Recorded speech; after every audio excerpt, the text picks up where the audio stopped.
नांदेड़ स्थित तख्त सचखंड श्री हुजूर अफजल नगर साहिब ने से जुड़े हुए एक एक्ट में संशोधन किए जाने के बाद में नाराज सिख समाज ने संभागायुक्त कार्यालय पर राष्ट्रपति व प्रधानमंत्री मोदी के नाम पर ज्ञापन दिया है और एक्ट में संशोधन को निरस्त करने की मांग की है। इस दौरान बड़ी संख्या में सिख समाज के लोग ट्रैक्टर पर सवार होकर संभागायुक्त कार्यालय पर पहुंचे थे। इस दौरान गुरु सिंध साहब अध्यक्ष रिंकू भाटिया ने कहा कि धर्म स्थल पर जो चढ़ावा आता है वह धर्म के कार्यों में खर्च में आता है, वहीं पर मैनेजमेंट कमेटी इसे संभालती है। जो संगत विश्वास के साथ में यहाँ पर चढ़ावा करते हैं, वहीं पर चढ़ावे को धर्म के कार्य में खर्च करना और समाज हित में खर्च करना ही यह उद्देश्य होता है। इसमें सरकार का हस्तक्षेप नहीं होना चाहिए। लेकिन नांदेड़ स्थित तख्त सचखंड श्री हुजूर अफजल नगर साहिब से जुड़े हुए एक्ट में संशोधन कर दिया गया है और सिख समाज को मंजूर यह नहीं है। वहीं पर सिख समाज में इससे लेकर रोष व्याप्त है। उन्होंने कहा कि सिखों ने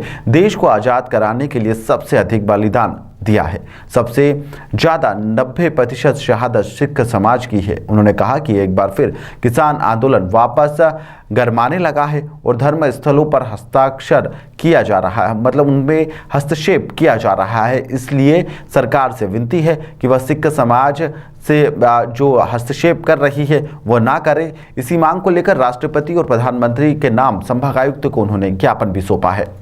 नहीं चलेगा, नहीं चलेगा, नहीं चलेगा, कानून वापस लो, वापस लो, वापस लो। इस प्रयास से आहत हैं और इसकी घोर निंदा करते हैं।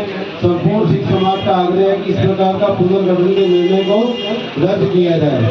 ये ज्ञापन माननीय राष्ट्रपति श्रीमती द्रौपदी मुर्मू जी अतः प्रधानमंत्री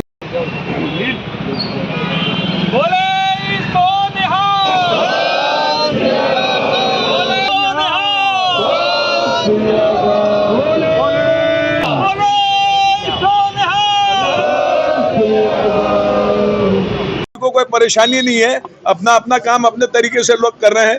तो आप क्यों 12 मेंबर अपने आप नॉमिनेट करोगे? क्या कारण है? उसका कारण तो बताओ हमको, हमें भी समझ पड़ेगी यहाँ कोई गलती हो रही है। निगरानी के हिसाब से अगर सरकार कर रही है तो किस बात की निगरानी? भाई निगरानी क्या किस बात की है? हमको तो अपना काम करना, वहाँ कोई गलत काम होता है क्या? गुरुद्वारे में किस चीज की निगरानी होगी आप बताइए। धर्म स्थल पे जो चढ़ावा आता है वो चढ़ावा धर्म के कार्यों में खर्च होता है, यही तो एक विषय है। और क्या विषय है? वो वहीं के मैनेजमेंट कमेटी वही संभालती है और यही सब जगह होता है। आज चाहे कोई भी धर्म स्थल हो, वहाँ की कमेटी का क्या काम है? नहीं, जो संगत विश्वास करके चढ़ावा दे रही है उस चढ़ावा को धर्म कार्यों में खर्च करना और समाज हित में खर्च करना, यही तो है। और क्या है? लेकिन इसमें हस्तक्षेप सरकार का नहीं होना चाहिए ना। ये धर्म के मामले हैं, इसमें सरकार का हस्तक्षेप बर्दाश्त नहीं है। आप देखिए लगातार हम जो सिखों ने इतनी कुर्बानी करी है आज देश आज़ाद कराने के लिए, सर्वंस वार दिया। आप देखिए सबसे ज़्यादा शहादत 90% सिखों की है। आज किसान आंदोलन वापस से गरमा गया, 1 साल के लिए वापस से किसान आंदोलन आ गया। धर्म स्थलों में हस्तक्षेप करा जा रहा है, तो ये हम समझ रहे हैं ना इस चीज़ को। इसलिए हम सरकार से विनती कर रहे हैं कि सिख समाज सरकार के साथ है तो धर्म स्थलों में हस्तक्षेप ना करे। इसी चीज के लिए आज ज्ञापन दिया गया पूरे हिंदुस्तान में। आज ज्ञापन देने आए, ट्रैक्टर लेकर आए, ट्रैक्टर लाने का क्या उद्देश्य रहा है? वो जो किसान आंदोलन अभी जो एकदम से छिड़ा है, तो कुछ लोगों की मांग है कि किसान आंदोलन है, किसानों का भी जो इन्होंने साल भर का समय मांगा था, साल भर का समय निकल गया। उसमें भी 700 से 800 लोग शहीद हुए, उनमें जो बैठे हुए थे धरने पर उनकी अकाल मौत हुई है। तो ये सब चीज़ों को समझना पड़ेगा ना। हर जगह पर हर चीज़ में हम हस्तक्षेप करके पूरे हिंदुस्तान में सब लोग आगे आकर के अपनी अपनी बात रख रहे हैं, तो उसका निराकरण तो करना पड़ेगा ना। कोई भी विषय है, शासन का काम शासन प्रशासन चलाने का है। वाहिगुरु जी का खालसा वाहिगुरु जी की फतेह। तखत नांदेड़ साहब अफजल नगर में 17 जनों का बोर्ड था, जिसमें 3 श्रोमणी गुरुद्वारा प्रबंधक कमेटी के मेंबर होते थे। एक मध्य प्रदेश की तरफ से नेतृत्व होता था, एक आंध्र प्रदेश सरकार की तरफ से होते थे और एक चीफ खालसा दीवान के जो मेंबर होते थे उसके अंदर 2 मेंबर ऑफ पार्लियामेंट सिख जो हिंदुस्तान से जीते हों वो मेंबर होते थे। 4 हजूर साहब के जो सिख रहते हैं वहाँ पे तखत के वो मेंबर होते थे और 3 मराठवाड़ा से चुनाव जीत करके सिख समुदाय के लोग आते थे। ऐसे 17 लोगों का बोर्ड था, जिसको सरकार ने भंग करके अब 12 सरकार से नॉमिनेटेड मेंबर उन्होंने बोला है कि होंगे।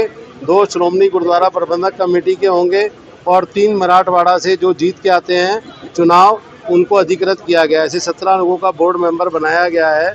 सबसे बड़ा विषय है कि धार्मिक स्थल में जो रहत मर्यादा के धनी हैं, अमृतधारी सिख हैं, उनका होना बहुत ज़रूरी है। ये चीज़ का बहुत ध्यान रखना पड़ेगा। तो धार्मिक स्थल में सरकार का हस्तक्षेप गलत है। जो जैसा नियम चलता आ रहा है वो नियम चलता रहे। ये हम अपने नॉमिनेटेड मेंबर्स की संख्या बढ़ाने से ये है कि सरकार हस्तक्षेप करना चाह रही है, ये पूरा समाज समझ रहा है और इसी को लेके आज यहाँ पे पूरे भारतवर्ष में रोष है और हर जगह पे अलग अलग सिंह सभाएं अपनी तरफ से ज्ञापन दे रही हैं। आप देखिए, आप नांदेड़ साहब में भी भारी संख्या में सिखों ने ज्ञापन दिया है। आज मध्य प्रदेश में जितने भी श्री गुरु सिंह सभाएं हैं, सब अपने अपने जिला स्तर पर ज्ञापन सौंप रही है।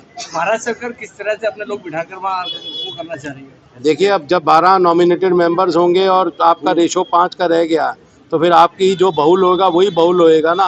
लेकिन सबसे बड़ी बात है कि अमृतधारी रहत मर्यादा के सिखों का होना जरूरी है। जो धर्म को समझते हो वो वही धर्म स्थल का पालन करेगा ना, संचालन करेगा। जो धर्म का पालन करेगा वही संचालन करेगा। तो ये बहुत बड़ा मुद्दा है।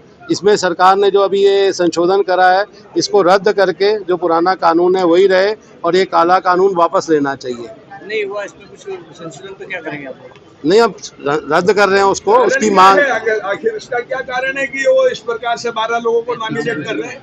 क्या वजह है गांधी जी थोड़ा आगे आइए ना। भाई, उसकी वजह क्या है?